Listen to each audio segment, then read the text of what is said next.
বিদ্যালয়ের প্রধান শিক্ষকের গাফিলতিতে রাজ্য সরকারের কন্যাশ্রী প্রকল্পের সুবিধা থেকে বঞ্চিত প্রায় শতাধিক ছাত্রী, এমনটাই অভিযোগ। বিদ্যালয়ের প্রধান শিক্ষক সময় মতন কন্যাশ্রী প্রকল্পের K1 ফর্ম সাবমিট না করায় সমস্যায় ছাত্রীরা, আর এর ফলে তারা ভবিষ্যতে কন্যাশ্রী প্রকল্পের সুযোগ সুবিধা থেকে বঞ্চিত হবেন, এমনটাই আশঙ্কা করে প্রধান শিক্ষকের বিরুদ্ধে গাফিলতির অভিযোগ এনে গীতালদহ দিনহাটা রাজ্য সড়ক অবরোধ করলেন গীতালদহ উচ্চ বিদ্যালয়ের ছাত্রীরা।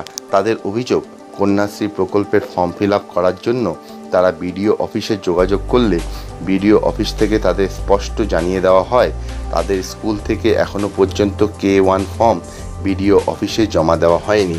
ছাত্রীদের আরও অভিযোগ, এ বিষয়ে বিদ্যালয়ের প্রধান শিক্ষককে বারংবার জানিয়েও কোনো সুরাহা হয়নি, আর সেজন্যই আজ তারা পথ অবরোধ করে বিক্ষোভ দেখাচ্ছেন।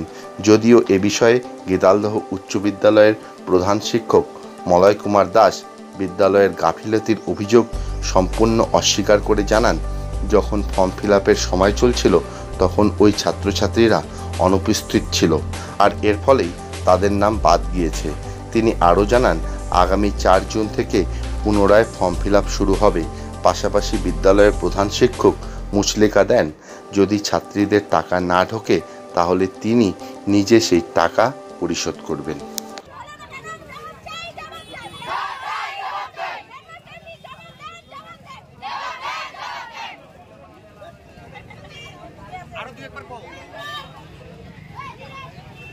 আমাদের কন্যাশ্রী K1 এখনো হয়নি, আমাদের 17 ক্লাস চলতেছে, এখন আমাদের কন্যাশ্রী K1 হয়নি, তাহলে আমরা কিছুদিন পর K2 জোরে কেন আপনারা ফর্ম ফিল আপ করেছো? হ্যাঁ, আমরা অনেকবার করেছি স্কুলে আমাদেরকে, কিন্তু আমাদের কোনোদিনও হয়নি।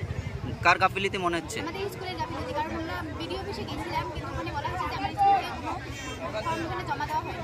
তাহলে প্রধান শিক্ষককে জানিয়েছো? হ্যাঁ, আমরা জানিয়েছি, কিন্তু জানার আগেই স্যার স্কুল থেকে চলে গেছে। আমার নাম